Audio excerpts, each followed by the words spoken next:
Hello everyone, this is Gitika Arora here. Welcome to my YouTube channel, that is Dream Achievers by Gitika Arora. So in this lecture we will be going to discuss about the meaning of capital budgeting and the different traditional as well as modern methods or the traditional and modern approaches of capital budgeting. So without wasting any of more time, let us start the topic, that is the meaning of capital budgeting. Now, what is the meaning of capital budgeting? In a very simple language, the investment in the fixed assets or the investment in the long-term investment of an organization is termed to be as capital budgeting decisions. It simply means that when the organization is going to invest in the fixed assets which amounts to lakhs or even crores to the organization. So these types of investments is called to be as capital budgeting investments, or sometimes it is also called as a capital budgeting decision. Now, as discussed earlier, this type of investment cost lakhs or even crores to the organization. So this type of decision should be taken with care, and thus there are different methods which the organization can choose or which the organization can follow while making these kinds of decisions or while making these types of capital budgeting investments. So in this lecture we are going to discuss about the traditional methods or the traditional approach of capital budgeting. The other name of these methods are also called as a non-discounted techniques of capital budgeting. So these are three number. The first one is payback period method. The second one is improvement to payback period method, that is a post payback period method.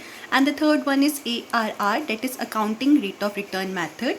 Now we will be going to discuss all the three methods with the help of practical examples so that you will be able to understand the meaning of these methods in detail and in a very clear manner. Now starting with the first part, that is the payback period method. Now what is the meaning of this payback period method? When the organization make investment in a fixed asset that amounts to rupees around lakhs to the organization or sometime more than that, what the organization do? The organization can either choose payback period method to take the capital budgeting decision. Now payback period method simply states the amount or the simply states the number of years in which the investment is going to be fulfilled or the organization is able to take away the amount of investment from the asset. It means that simply payback states that how many years or in how many years the asset is going to return the total investment to the organization. Let us understand the payback period method with the help of a very simple example. Let us take example that a project costs rupees 1 lakh. It means the cost of the fixed asset is rupees 1 lakh and provides an annual cash inflow of rupees 20,000 for 8 years. It means that that particular asset, if the organization is going to purchase, the organization is going to have rupees 20,000 every year with the purchase of that asset. Now you are supposed or you are asked to calculate the payback period of that particular asset. And here what we are assuming that the cash inflows are consistent throughout the life. It means that for whole 8 years the asset is going to give the same inflow to the organization, that is rupees 20,000 per year. Now for undertaking this type of approach or this type of technique, that is a payback period, here is a formula that states that payback period is equal to initial cash inflow divided by the annual cash inflows.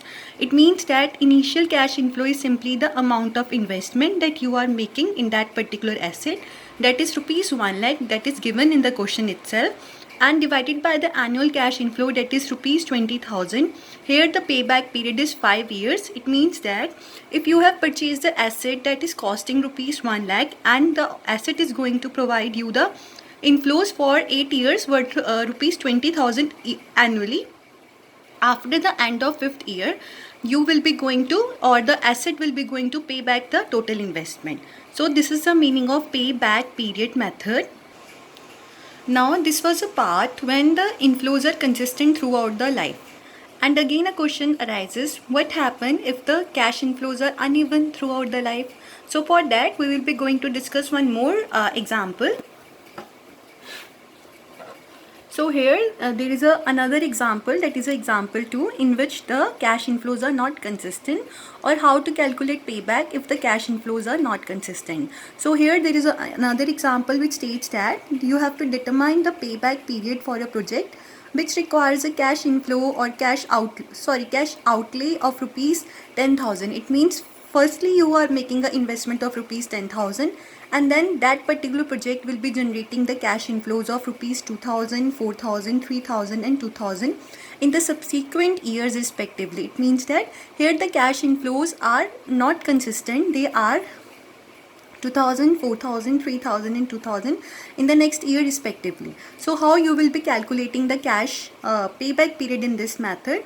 So see, here the total cash outlay is the initial investment, that is rupees 10,000, and the cash inflow for the first, second and third, fourth year is 2 plus 4 plus 3 plus 2 years, 2,000. So if you are going to add this 2,000 plus 4,000 plus 3,000, it will become 9,000. But the initial outflow was rupees 10,000, means initially you have made the investment of rupees 10,000, but after the end of 3 years there is a inflow of rupees 9,000.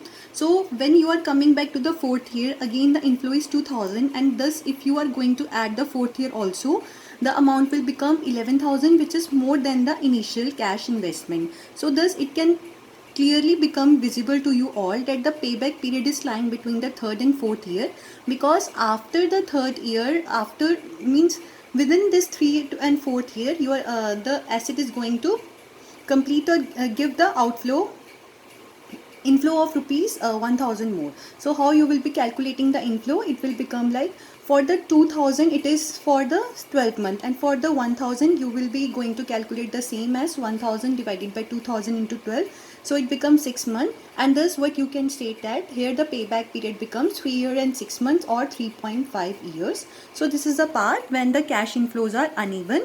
So with this we have completed the first technique, that is a payback period method in case of both consistent inflows as well as inconsistent inflows. Now, after completing the first technique, that is a payback period method, there is another method, that is an improvement to traditional approach of payback period method, that is also called as post payback period method or the post payback profitability method. Now the question arises, what is the need of this post payback period method if there is a payback period method already existing? So the answer to this question is that the payback period method only takes into consideration the years in which the asset is going to pay back the total investment. But what about the rest of the years in which still the asset is generating amount of cash inflows? So for that you will have to calculate post payback profitability also, because sometime it can be the case that one asset is having the lesser payback or other is having the more number of years payback, but on the other hand the post payback profitability of one is more than the another, or so on. So for that, for taking into consideration these aspect also, there is another method, that is a post payback profitability method, that take into consideration the number of years after the payback period of that particular asset, or thus that particular method takes into consideration the post payback profitability of that asset only. That is very important to understand also. So for understanding this particular method also, let us take one more example, that is the initial outlay, means the initial investment of an asset is rupees 50,000, that is afterwards annual cash inflow, that is after tax but before depreciation, is rupees 10,000 per year. The estimated life of that particular asset is 8 years. Again you are asked to calculate the post payback profitability. So for this also the first step is again same, that is you have to calculate the payback period only. The formula is again same, that is the initial cash outlay divided by annual cash inflows, that is 50,000 divided by 10,000, it will become 5 years. Now this is as same as the first method, but what is the difference? Here you are going to calculate the post payback period as well as post payback profitability. Now the formula for post payback period is estimated life minus payback period, that is 8 years minus 5 years which you have already calculated, and 3 years is the answer. It means that after paying the initial investment, the asset is still running for the 3 years, and in that 3 years also the asset is generating some amount of cash inflows. So that should be considered while taking these capital budgeting decisions also. That is the reason this is a improvement to the first method.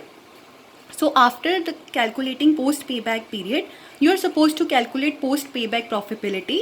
So the formula for this is post payback period multiplied by annual cash inflows. That means after the payback period there are 3 years also in which the asset is going to generate 10,000 annually or respectively. So 3 years multiplied by 10,000 means that after completing or after fulfilling the payback period, the asset is still generating 30,000 for the organization, which should be considered. Lastly, after calculating post payback profitability, you are supposed to calculate post payback profitability index in this method, which is the formula for which is post payback profitability divided by initial cash outflows multiplied by 100, that is 30,000 divided by 50,000 into 100, that is 60%. It means that sometimes what the organization do, if the organization is using just the payback period method, the organization is ignoring this 60% profitability, that is a post pay profitability, that should be considered while taking the right decisions. That is the reason this particular method is also very important to consider, to be followed for taking the right capital budgeting decisions. So with this, we have completed the payback period method and the post payback period method. Now we are going to the third method, that is ARR, or the accounting rate of return method. Now, what is the meaning of ARR method, or what is the difference between consideration of this kind of method before the earlier one?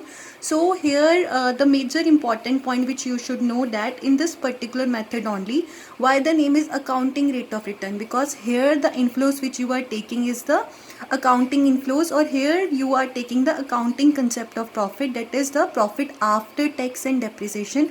Earlier in the last two method you were just taking the part where after tax but before depreciation, that is not the accounting profit, but only and only in this method you are taking into consideration, that is the accounting concept of profit.